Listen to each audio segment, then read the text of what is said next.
Fala pessoal, sejam bem-vindos para mais um vídeo do canal Trilhos que Movem São Paulo. E hoje o assunto é um pouco diferente, aí vamos falar sobre o CBTC, as diferenças e características dele em cada linha do metrô de São Paulo, né? E sobre o ocorrido no dia 8 de março de 2023, a colisão lá dos dois trens da linha 15 Prata, M14 e M15. Bom, o CBTC é um sistema que divide opiniões, né, basicamente, entre o pessoal. Mas enfim, o fato é que esse ocorrido deixa o passageiro com uma certa insegurança ao ter que utilizar o monotrilho, visto que em 2019 outras duas composições, o M22 e M23, também se chocaram em Jardim Planalto. E o que mais assusta é justamente a questão que eu acabei de falar agora. A linha 15 Prata possui trens sem operador, né, driveless. Porém, a linha 4 amarela, né, construída pelo metrô e repassado para a CCR Via 4, também opera no mesmo estilo e até hoje não há ocorrências divulgadas, né, de acidentes, pelo menos durante a operação comercial. Só um detalhe, a linha 4 amarela já teve um trem que colidiu no pátio, o 417, em 2017, né, no pátio Vila Sônia. Fato esse que foi totalmente encoberto pela concessionária e só foi divulgado 2 anos depois porque a mídia desceu lenha na CCR e conseguiu a informação, né, confirmou a informação. Mas enfim, isso daí a gente não vamos entrar muito no caso. O problema é que muitos acabam fazendo a comparação e espalham desinformação e afirmações sem procedência de que o monotrilho não é confiável ou que a linha 4, né, ou outra linha funciona porque tal empresa opera ou etc, né? Mas enfim, não é muito bem assim que as coisas funcionam. Bom, vamos lá. Primeiramente, o pessoal tem que ter em mente que monotrilho é um modal diferente de metrô, que foi a alternativa que o pessoal achou ali para a região ali de Vila Prudente, ali de Sapopemba, São Mateus. Por quê? Porque não tinha como construir um metrô. Uma obra de metrô naquele trajeto ali que o monotrilho faz, né, seria uma obra de um grande porte, assim, que não dá nem para imaginar. E fora o preço que seria, né? E talvez nem teria saído até hoje, se fosse escolhido de fato o modal metrô pesado, né, ao invés de monotrilho. Então, assim, já começa por aí. O pessoal tem que esquecer essa ideia de que ali era para ser metrô, né, e etc. Ali é monotrilho, é uma realidade e ponto final. O que resta é o pessoal cobrar os responsáveis, o metrô ser responsabilizado por esse acidente, a fabricante dos trens e da sinalização, que é a Bombardier, hoje incorporada à Alstom, também deve ser responsabilizada, e os outros envolvidos aí, o Estado, né, no caso, por exemplo, o governador também, que até agora não deu nenhum pronunciamento em relação a esse acidente. É que é uma coisa assim meio esquisita, né? Ah, mas o cara acabou de chegar, né? O Tarcísio de Freitas acabou de chegar. Melhor ainda, porque se a outra gestão, né, o PSDB que governou aí São Paulo por 28 anos, nunca fez nada em relação a isso, né? Inclusive o PSDB que bancou as obras aí do monotrilho, que o Tarcísio faça diferente, né? Que venha aí para melhorar o transporte, que faça alguma coisa, né, que o PSDB não fez, né? Então, assim, tem muitas coisas ainda para poder ser investigadas, tem muitos responsáveis aí para poder serem culpados, né? E, enfim, vamos aguardar as investigações aí. O metrô tem 10 dias para poder dar esclarecimentos ao Tribunal de Contas do Estado e a investigação do Ministério Público também em relação à linha 15, né? Por causa das falhas que ocorreram aí, estouro de pneu em trem, trem andando de porta aberta, falha em trem, colisões. Então, assim, são muitas situações aí que precisam ser investigadas sem exaltações, né, e com o máximo de cuidado possível, né? Mas enfim. E o segundo fato é que, independentemente da empresa ser pública ou privada, metrô, CPTM ou Via 4 e Via Mobilidade, devem ser cobradas e responsabilizadas por seus respectivos acidentes. Então, se o metrô descarrilhou um trem, como aconteceu no pátio da Tamanduateí com o I-05 no dia 28, o metrô é responsável. Se a Via Mobilidade descarrilhou um trem na linha 8 Diamante, ou na linha 9 Esmeralda, ou na linha 5 Lilás, ela é responsável. Então o pessoal tem que parar com esse ping-pong de ficar, se fosse outra operadora, se estivesse operando não teria acontecido, não sei o quê. Porque assim, a realidade é essa. Via Mobilidade na 8 e 9, né, na linha 5, CPTM com as outras linhas dela, e acabou. Entendeu? Não tem essa. De ficar, que não sei o que aconteceu, né? Porque era CPTM, porque era metrô. Não tem essa. Cada uma com suas responsabilidades e, independentemente de público ou privada, deve ser cobrado e acabou, né? Mas enfim, vamos lá. O CBTC hoje ele é operacional aí nas linhas 1 azul, 2 verde, 4 amarela e 5 lilás, né? E na linha 15 prata, mas aqui a gente vai falar sobre o metrô pesado, né, pelo menos por agora. Depois eu vou explicar um pouco do CBTC aí da linha 15 prata. Enfim, o conceito básico do CBTC é um sistema que permite melhorias na operação na linha, como por exemplo, a redução do intervalo entre os trens, né, que melhora a oferta de lugares, otimiza o desempenho dos trens, oferece um diagnóstico de falhas e um suporte à manutenção, e possui aí algumas redundâncias. Porém, se nos aprofundarmos mais na parte técnica do assunto, descobriremos que há duas formas de detectar o trem na via, sendo detecção primária, que é a comum, né, que é utilizada aí, que confirma a posição e a localização do trem ao longo da linha utilizando balizas. Balizas são aquelas peças amarelas entre os trilhos que você vê quando você utiliza, por exemplo, as linhas 1, 2 e 3. Aquelas ali são as balizas, né, de localização. Bom, a transmissão de sinais do trem é por meio de um computador de bordo, né, embarcado no trem, antenas e sistema de comunicação de dados. A localização é determinada pela leitura do odômetro instalado em um dos eixos, que é validada pela leitura das balizas ao longo da via, sendo que a cada leitura é zerado o erro do odômetro pelo computador de bordo. E aí existem 3 tipos, né, de balizas, e cada uma possui uma função diferente. Só tem as balizas instaladas a cada 21 metros, que são utilizadas para localizar o trem durante a inicialização e calibração do odômetro. As balizas ao longo dos trechos a cada 200 metros são utilizadas para o trem realinhar a sua localização. E você tem as balizas instaladas na região de plataforma para o trem reconhecer, né, a parada programada ali e conseguir alinhar certinho na plataforma, né, acertar a sua posição. Enfim, vale ressaltar que um trem que perde a localização, né, no CBTC não tem autorização para movimentar-se em automático e apenas manual restrito. Então ele só anda em RM. Nas linhas 1, 2 e 3 você tem as modalidades CBTC MCS, CBTC AM e CBTC RM. Né? AM é o modo automático, MCS é o modo que o operador opera o trem, só que dentro dos limites impostos pelo sistema. Então ele consegue acelerar na velocidade que o sistema te dá, né? E RM é o modo restrito, né? Manual restrito, que o operador fica limitado a 30 por hora, ele conduz o trem. Mas ainda assim o trem está enviando sinais ao CBTC. Bom, você tem a detecção secundária, né?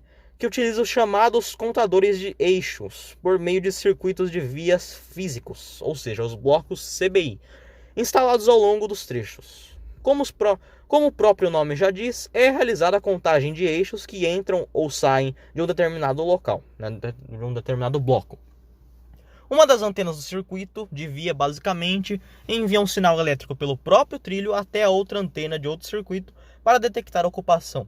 Quando esse sinal consegue chegar até a outra antena, o sistema entende que o bloco está desocupado. Mas quando o trem entra nesse espaço, pelo fato de suas rodas serem de ferro, né, e o trilho também ser de ferro, gera um curto-circuito e o sinal acaba não chegando na outra antena, entendendo que ali há um trem. Essa parte aqui, guardem essa informação da detecção secundária, né, circuito de via físico, porque isso aqui vai ser interessante lá na frente. Isso aqui é uma das principais diferenças do CBTC, das linhas 1, 2, 3, 4 e 5 da linha de metrô pesado para a linha 15 prata do monotrilho. Bom, agora a gente vai falar um pouco aí das características do CBTC da linha 15 prata, né, o monotrilho aí, que é um CBTC muito mais complexo, né? Dada a explicação de como o sistema entende que há um trem em determinado local nas demais linhas, agora é a vez de comparar aí com a linha 15 prata, que é um outro modal, né, o monotrilho ao invés de metrô pesado. Bom, o CBTC utilizado no monotrilho é do tipo CIT FLO 650, desenvolvido pela Bombardier, hoje fundida com a Alstom desde 2019. E o primeiro a ser implantado em um sistema de transporte na América Latina. Pois é, pessoal, o CBTC da linha 15 prata é um protótipo, digamos assim, da Bombardier. Ele foi desenvolvido aí pela Bombardier. Bom, por ser considerado de última geração, ele é mais moderno que o das outras linhas, incluindo da linha 4 amarela. Ele pode ser configurado para operar desde o nível de automação UTO, né, que é totalmente automático, até o manual degradado com proteção do ATP, que é a modalidade que a CPTM, por exemplo, opera suas linhas, né? Então o maquinista opera o trem e tudo mais. Bom, cada trecho de via é dividido em regiões na linha 15 prata, sendo que Vila Prudente, Oratório, mais o Pátio Oratório é a região 1, depois você tem a região 2, São Lucas até São Mateus, por fim Jardim Colonial, né, até o que seria Hospital Cidade Tiradentes, mais o pátio, né, o pátio novo da linha 15 prata. Então é a região 3. Cada região fica responsável por controlar a movimentação dos trens de forma segura no seu espaço ou próximo a ele. E para determinar a posição de cada trem, é utilizado um mapeamento de via em diversas seções denominadas segmentos. Cada uma dessas regiões são compostas pelo RATP, que é a Proteção Automática de Trens de Região, mais o RATO, que é a Operação Automática de Trens de Região, o OSC, o Sistema Controlador de Objetos, nas estações e pátios. Ele monitora os equipamentos que possuem ou não a chamada falha segura, sendo que os objetos, entre aspas, tratam-se dos equipamentos como portas de plataforma, track switches, sinaleiros, Você tem também o SCT, que é o Sistema de Controle de Trens, servidor local que fica em algumas estações e de rede de dados específica. E todos os equipamentos são interligados com uma rede de dados de sinalização, DTS, Sistema de Transmissão de Dados. Toda a comunicação de transferência de dados de equipamento está sendo feita pelo DTS por meio do OCS, nas estações e pátios. Enquanto que os dados de comunicação do trem e via é realizado pelo TWC por meio de antenas do tipo linha de visão, LOS, instaladas ao longo da via. Além disso, o RCP, processador de comunicação de rádio, que aglomera os dados do seu respectivo computador do RATP num pacote de dados do sistema de controle. Esses dados são enviados a um módulo de rede de rádio, o WNRA, são muitas siglas assim, bem complicadas, para vocês verem o nível de complexidade que é o CBTC da linha 15 prata. Os módulos de rede de rádio via têm a função de enviar uma mensagem de controle do trem por meio de um link de radiocomunicação para o rádio de dados móveis, o MDR, que transmitirá o seu buffer de resposta pelo link de radiocomunicação, e o processo inteiro será repetido na ordem inversa. Quanto ao subsistema NRS, fornece a comunicação contínua entre todos os trens e rádios da via, não se baseando no endereço IP. Cada trem possui um equipamento de bordo, o VATC, controle automático do veículo, com redundância em caso de falha, ou seja, consigo operar o trem num sentido com o outro equipamento da cabine oposta, em caso de falha naquele equipamento da cabine que eu estou. E possui endereços únicos da cabine, que é utilizado durante a transmissão entre zonas de rádio. O uso dos endereços de cabine em vez dos endereços de IP e a transição de rádios móveis de uma região de frequência para outra são feitos para aumentar o desempenho e o determinismo do sistema. O núcleo do DTS, Sistema de Transmissão de Dados, citado um pouco mais acima, está conectado a cada RATP. Nesta rede de dados está incluso as WNRA, que eu falei acima, que agem como pontos de acesso ao rádio, a sigla RAP, para realizar a comunicação do trem com a via. Bom, depois da explicação completa e bem complexa, vamos dar um resumo aqui. Então, basicamente, o sistema da antena de rádio via consiste nas antenas de linha de visão, LOS, sendo que os dados de controle do trem são trocados entre o sistema da via e do trem por meio desse link.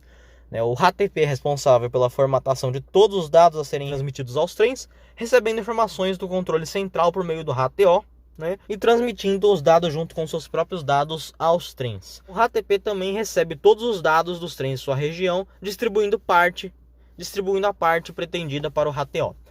O equipamento de rádio a bordo inclui antenas LOS e MDR, rádio de dados móveis a bordo dos trens. Bom, essas daí são as características do CBTC da linha 15 prata. Então a gente vê que é um sistema totalmente diferente, é um sistema que ele trabalha do todo em radiocomunicação. Você não tem basicamente nada físico assim de detecção do trem na via, Mas o que acontece se um trem da linha 15 perde localização com o CBTC?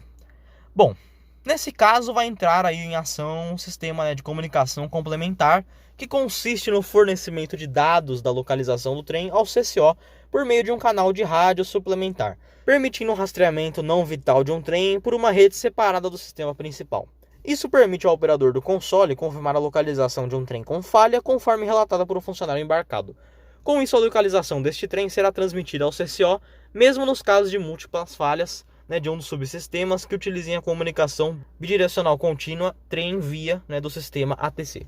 E aqui um detalhe interessante: o operador do CCO, quando monitorando um trem na modalidade manual, ou seja, não localizado, não MCS, manual, terá uma visão adicional sobre a posição do trem para confrontá-la com a posição informada pelo operador do trem avariado, sentido de movimentação, né, se está coerente com a MRR, né, que é a Reserva Manual de Rota, se o trem está ou não posicionado sobre uma região de track switch também, né. Vale citar que o sistema proporcionará uma segurança, né, verificando se a localização de um trem sendo conduzido manualmente está nos limites da reserva manual de rota, né, onde, caso contrário, efetuará a parada dos trens, né, automaticamente em toda a linha, inibindo as atividades do RATO e da movimentação dos track switches. Bom, então essa daí é um pouco da diferença, né, que a gente tem do CBTC da linha 1, 2, 3, 4 e 5 e da linha 15 prata, né, monotrilho.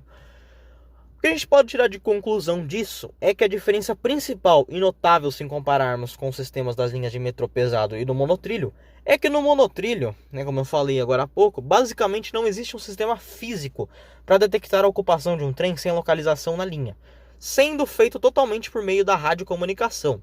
Ou seja, em caso de uma simples falha, o tráfego dos trens na linha fica totalmente em risco e exposto a situações como esta ocorrida no dia 3. Ocorridas como essa no dia 8 de março, né? Bom, não se trata basicamente de um erro de projeto, né? Até por causa que é um sistema que ele é um protótipo da Bombardier, como eu falei, né, no início desse vídeo. É o primeiro instalado aqui na América Latina, mas ele possui brechas de segurança, né?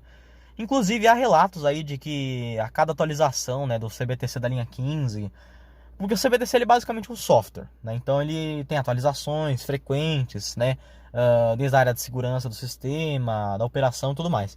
Então, assim, tem relatos de que a cada versão ali o sistema pode vir problemático, tem que ser corrigido. Então, assim, no sistema como a linha 15 prata, que é tudo por meio de radiocomunicação, como se fosse uma comunicação via Wi-Fi, né? Uma simples falha pode ser fatal, né? Então, o ideal seria o metrô cobrar da fabricante, né, para desenvolver um sistema que garanta a segurança em caso de falha desse sistema, né, do sistema CBTC, já que não há como fazer um sistema idêntico ao das outras linhas pelo fato da via da linha 15 prata ser composta por vigas de concreto e os trens utilizarem pneus de borracha. Como eu falei, os circuitos de via comum, eles são como se fossem no ATC. Então eles têm lá a antena ali entre os trilhos, né? Essa antena ela envia um sinal elétrico pelo próprio trilho até chegar na outra antena. Quando ela chega na outra antena, ela volta para outra antena e aí o sistema fala: então não tem trem aqui, tá? O sinal conseguiu chegar tudo certinho, então o bloco está desocupado. Se um trem entra nesse espaço, ou até mesmo um rodeiro entrar nesse espaço, o sinal elétrico enviado para outra antena, ele vai chegar na roda do trem e vai ser cortado. Por quê? Porque vai gerar um curto-circuito, né? E aí o sistema vai entender: opa, alguma coisa errada aqui, tem algum trem aqui. Então ele vai bloquear o bloco ali. E é assim que o sistema sabe que tem um trem ali, né? Pela chamada detecção secundária. E é por isso que na linha 4 amarela, uma linha que também é operada sem operadores, não aconteceu nenhum acidente até hoje, né? Claro, é um sistema que pode falhar? Pode. Mas qual a chance de um sistema que já é utilizado há muito tempo, que é um sistema assim mais bruto, né, mais físico, digamos assim, falhar do que um sistema totalmente de radiocomunicação, um sistema de dados, né? Eu acho que é o sistema de dados que é mais fácil de falhar. Então, assim, é bem complexa a situação, né, se você olhar por esse lado. Então, assim, se a gente olhar nessa parte mais técnica, não tem nada a ver que uma empresa opera tal linha, outra empresa opera tal linha, que o modal é errado, né, e etc. O problema mesmo está nessa questão da sinalização, né, que possui brechas, né, foi mal projetada e é um protótipo da Bombardier que está sendo testado. Pior, está sendo testado numa linha que transporta milhares de pessoas por dia, né? E você ter duas colisões é inadmissível. Os acidentes na proporção que teve na linha 15 prata até agora são inadmissíveis. Então cabe ao metrô ser responsabilizado, cabe às empresas, né, que fabricaram os trens e a empresa que fabricou a sinalização, que está testando a sinalização, ser responsabilizada, e ao Estado ser responsabilizado, né? Principalmente pelo fato de não ter dado nenhum esclarecimento até agora, né? Então, assim, eu espero que esse vídeo aí tenha, né, levado um pouco mais de informação para você sobre os sistemas, né, de sinalização do metrô, principalmente esse sistema CBTC, que ainda tem muito a ser estudado, né, muito a ser analisado, né? É um sistema novo que acabou de chegar basicamente no mercado, né? Mesmo em vários outros países tendo essa sinalização já sendo usada. É um sistema novo, um sistema recente que vai demandar aí um bom trabalho do pessoal aí para poder pegar as manhas, né, do sistema, né? Todo mundo está acostumado com o sistema antigo, né, o ATC, e o CBTC de repente chega assim, permite trem operar sozinha e tudo mais. Então assim, é bem complicado. Mas enfim, eu espero que esse vídeo tenha, né, informado você. Se eu falei alguma coisa errada, por favor me corrijam nos comentários, né? Mas tentei aí juntar o máximo de informação técnica para você. Tem um site muito legal que eu gostaria que vocês acessassem, né, para poder ver essa parte mais técnica do metrô, né, não só do metrô, do trem também, tudo mais, CPTM, Via Mobilidade, Via 4, que é o site da AEAMESP, que é um site ali dos engenheiros do metrô de São Paulo. Tem vários arquivos legais, inclusive as informações que eu peguei desse vídeo eu me baseei por esses arquivos, né? E uns outros arquivos que eu também tenho em relação ao CBTC e ATC do metrô, CPTM, então espero que tenha ajudado vocês a compreender um pouco, né? Se ficou um pouco confusa a explicação, eu peço até desculpas, né? Futuramente eu pretendo trazer um vídeo explicando mais a fundo em relação ao ATC, né, das linhas, do metrô, do próprio CBTC também, né? Um vídeo exclusivo também do CBTC da linha 15 Prata. Mas enfim, hoje é isso, né? Hoje basicamente só vim explicar essa diferença aqui e a minha indignação, né, em relação aí há muitas situações que vem ocorrendo aí, tanto pela parte das empresas, né, tanto do metrô, do Via 4, Via Mobilidade, CPTM, indignações aí com o Estado, né, com o governo, e com o pessoal aí que gosta de ficar causando aí confusão, né, então...